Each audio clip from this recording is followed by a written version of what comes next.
TV9 effect తో medical mafia మూలాలు కదిలిపోయాయి.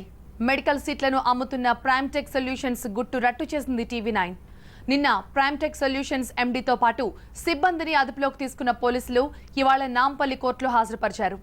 Medical సీట్ల పేరుతో మోసం చేసిన కేసులో సంస్థ ఎండీ సతీష్ పలయాడ్ను A1గా, స్వర్ణలతను A2గా, సురేష్ను A3గా చేర్చారు నారాయణగూడ పోలీసులు.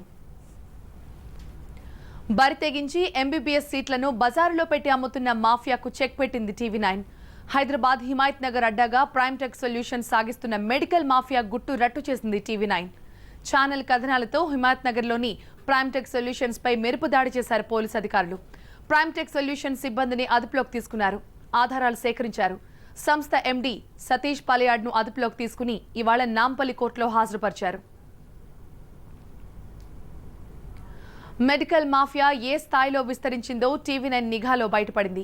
మెడికల్ కాలేజీల్లో ఎంబీబీఎస్ సీట్ల రేటు లక్షల పరిధి దాటిపోయింది. అంతా కోట్లలోనే. మంచి కాలేజ్ అయితే కోట్లు దాటాల్సిందే. ప్రముఖ కాలేజ్ అయితే 1,70,00,000 వరకు చెల్లించాల్సిందే. ఇందులో భాస్కర, ఎస్వీఎస్, అపోలో, కామినేని, మమతా వంటి అనేక కాలేజీలున్నాయి. సీట్ల అమ్మకాల్లో కోట్ల రూపాయల బేరసారాలే కాదు, కౌన్సిలింగ్ పూర్తయిన తర్వాత కూడా సీట్లు ఇచ్చే బ్యాక్ డోర్స్ ఓపెన్ చేశారు.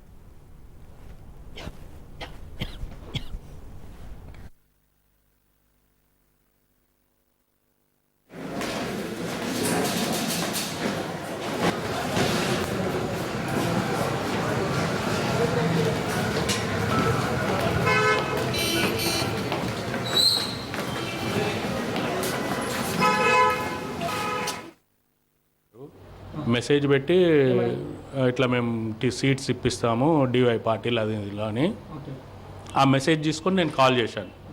కాల్ చేస్తే ఈ మేడం కాంటాక్ట్లో ఉన్నారు. ఈ మేడం మాట్లాడి సతీష్ అండ్ పాలియాడ్ దగ్గరికి తీసుకెళ్ళింది. ఇంత అని ఫిక్స్ చేశారు వాళ్ళు, ఎన్ఆర్ఐ కోటాలో ఇప్పిస్తామని. అయితే నేను 10 lakhs అఫీషియల్గా అమౌంట్ ఇచ్చాను వీళ్ళకు.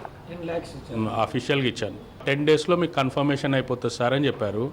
నేను ఇచ్చి 2 months దగ్గర అవుతుంది.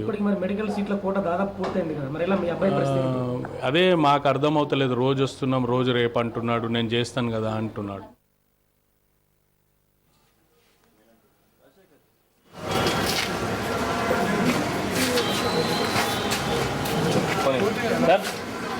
నాంపల్లి కోట కొంత ఇస్తున్నారు ఆలోచన.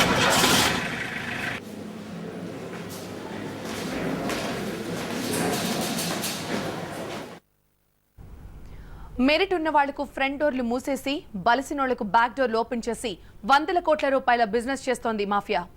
మెడికల్ మాఫియా రూటే సెపరేట్. ఏమైనా చేస్తారు, ఎంతకైనా తగ్గిస్తారు. చివరికి ర్యాంకుల పంటను కూడా పండిస్తారు. కాకపోతే ర్యాంకులు పండించడానికి డబ్బు విత్తనాలు చల్లితే చాలు. ఎంసెట్ రాసేవారు ముందుగా తమ హాల్ టికెట్ జిరాక్స్ కాపీని ఈ బ్రోకరేజ్ ఏజెన్సీలకు ఇస్తే చాలు. దానితో పాటు 35 నుంచి 40 లక్షల రూపాయలు చెల్లించాలి. పరీక్ష సెంటర్ వేసే కాలేజ్ నుంచి అంతా వీరే మేనేజ్ చేసుకుంటారు. కళ్ళు తిరిగే ర్యాంక్ రప్పిస్తారు. ఏ కేటగిరీలో సీట్ వచ్చేలా 800 లోపు ర్యాంక్ తెప్పిస్తారు. 800 నుంచి 600 లోపు ర్యాంక్ వచ్చేవారికి మెరిట్ సీటే వస్తుంది కనుక సీట్ ఈజీగా వస్తుంది. కాలేజీలకు చెల్లించాల్సిన కేటగిరీ ఫీజు మామూలుగానే వారికి చెల్లించుకోవచ్చు. ఈ మాఫియాకు మెడికల్ సీట్ల అమ్మకమే కాకుండా చాలా వ్యవహారాలున్నాయి.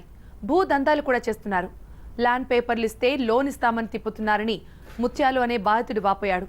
తనలాంటి బాధితులు చాలా మంది ఉన్నారని చెప్పాడు.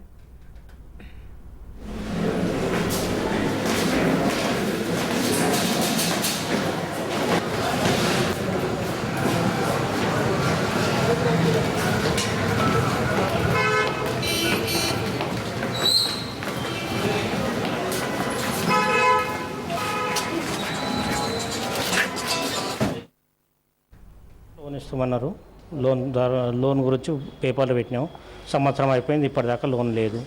పోనీ ఇచ్చిన డబ్బుల కన్నా ఇంట్రెస్ట్ కట్టి మాకు ఇవ్వమంటని అడుగుతున్నాం. మీతోటి ఇవ్వడం జరగకపోతే ఇది కూడా సుమారుగా 3-4 నెలల నుంచి ఎంబడబడ్డాం. అది కూడా లేదు. వచ్చినప్పుడల్లా వెనక్కి తిప్పడమే అవుతుందండి. వీళ్ళు మాత్రం ఏమాత్రం. ఈ కన్సల్టెన్సీ నుంచి ఓ పేరెంట్కి ఫోన్ చేసిన సిబ్బంది ఎంబీబీఎస్ సీట్ రేట్ ఎంతో చెప్పారు. 1,10 లక్షలు ఉండే సీటును తాము ఇన్స్టాల్మెంట్ పద్ధతిలో కూడా ఇస్తామని సిబ్బంది చెప్పారు.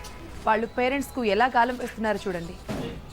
విదేశ్ అడ్మిషన్ గురించి కాల్ చేశాను. ఓకే, మేము మేనేజ్మెంట్ కోటా ద్వారా ప్రాసెస్ చేస్తామండి. ఇంట్రెస్టెడ్ ఉన్నారా? ఎక్కడండి? హైదరాబాద్, కర్ణాటక, తమిళనాడు, మహారాష్ట్ర. హైదరాబాద్ లో ఏ కాలేజీలు ఉన్నాయి? Hyderabad Shadan, Deccan, Apollo, Medicity, company. Okay okay. ఎట్లా ఉందండి ఫీజ్ పేమెంట్ అది? సార్ 18 నుండి స్టార్ట్ అయింది ప్యాకేజెస్. 1.10 crore వరకు ఉంది సార్.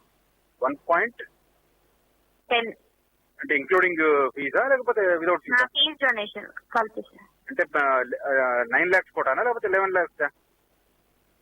ఇది సపరేట్ గా చేస్తాం సార్ మేము బ్యాక్ డోర్ ప్రాసెస్ ద్వారా, private. Okay, back door process. Payment అంటే ఒకేసారి పే చేయాల్సి ఉంటుందా 1.1? లేదు, ఇన్స్టాల్మెంట్స్ ఉంటాయి. మా ద్వారా వెళ్తే ఇన్స్టాల్మెంట్స్ ఉంటాయి. మీరు డైరెక్ట్ కి కాలేజ్ గానే వెళ్తారంటే సింగిల్ షాట్ పేమెంట్ చేస్తారు. ఇంత భారీ మాఫియా దందాకు పాల్పడుతున్న వారికి గల్లీ నుంచి ఢిల్లీ వరకు పరిచయాలున్నాయి. మెడికల్ కాలేజీల నుంచి మెడికల్ కౌన్సిల్ వరకు చక్రం తిప్పే సత్తా ఉంది. చాలా మంది వివిధ ప్రతిష్టాత్మక సంస్థల్లో ప్రముఖ పాత్ర పోషిస్తున్నారు. రాజకీయ ముసుగు కూడా తొడుక్కుంటున్నారు. వివిధ వ్యాపారాలు చేస్తూ పెద్ద మనుషులుగా చెలామణి అవుతున్నారు. మా ప్రతినిధి నగేష్ దీనిపై మరింత సమాచారం ఉంది. సార్ నగేష్, ఇంకా ఈ స్కామ్లో ఎవరెవరి పాత్ర ఉంది? పోలీసుల విచారణ ఎలా సాగుతోంది? దీనిపైన పోలీసుల విచారణ సాగుతుంది. నిన్న టీవీలో ఇచ్చిన సమాచారంతో హిమాయత్ నగర్ లోని క్రైమ్ టెక్ సొల్యూషన్స్ పైన దాడులు నిర్వహించిన నారాయణగూడ ఇన్స్పెక్టర్ భీమరెడ్డి, సతీష్ పలయాడ్ ఎంపీని నిన్ననే అదుపులోకి తీసుకున్నారు. ఇవాళ ఉదయం పూట నాంపల్లి కోర్టుకు తరలించారు. ఎఫ్ఐఆర్ 3 పైన నమోదైంది. A1 గా సతీష్ పలయాడ్ ఉన్నాడు, A2 గా స్వర్ణలత, A3 గా సురేష్ నాయుడు. వీళ్ళ 3 పైన ఎఫ్ఐఆర్ నమోదు చేసి బాధితులు ఒక్కొక్కరుగా నారాయణగూడ పిఎస్ చేరుకుంటున్నారు. వాళ్ళకి వచ్చే డబ్బు ఎంత ఇచ్చాము, సతీష్ పల్యాడు MBBS లో ఏ కోట కింద టీటీపీ ఇస్తున్నాడు, వాటన్నిటికి సంబంధించిన వివరాలు ప్రస్తుతం సేకరిస్తున్నారు. అంటే ఎంతమంది విక్టిమ్స్ వస్తారన్న క్లారిటీ లేదు కాబట్టి ప్రస్తుతం దర్యాప్తు కొనసాగుతుంది. 7 రాష్ట్రాల్లో బ్యాక్ డోర్ ద్వారా మెడికల్ సీట్లు ఇప్పిస్తామని చెప్పి సతీష్ పల్యాడు దర్యాప్తులో వెల్లడైన పరిస్థితి. అలాగే హైదరాబాద్ లో భూదందాలు కూడా నిర్వహించడం, చాలా తక్కువ ల్యాండ్ ఉన్న ప్లేస్ కూడా 80 లక్షలు, ₹1 కోటి, ₹2 కోట్ల లోన్ కూడా ఇప్పిస్తామని చెప్పి దందా నిర్వహిస్తున్నాడు. అలాగే ఫైనాన్స్ వ్యాపారం కూడా కొనసాగుతుంది. ఈ 3 పైన దర్యాప్తు కొనసాగుతుందని చెప్పి పోలీసులు చూస్తున్నారు. లోతుగా దర్యాప్తు జరిపితే మరిన్ని విషయాలు బయటకు వస్తాయని చెప్పి అంటున్న పరిస్థితి. ఇవాళ సతీష్ పల్యాడ్ అయితే రిమాండ్ కు తరలించారు. మిగతా దర్యాప్తు పూర్తిగా కొనసాగిన తర్వాత అనేక విషయాలు కూడా వెలుగులోకి వచ్చే అవకాశం ఉంది. Right, thank you Nagesh.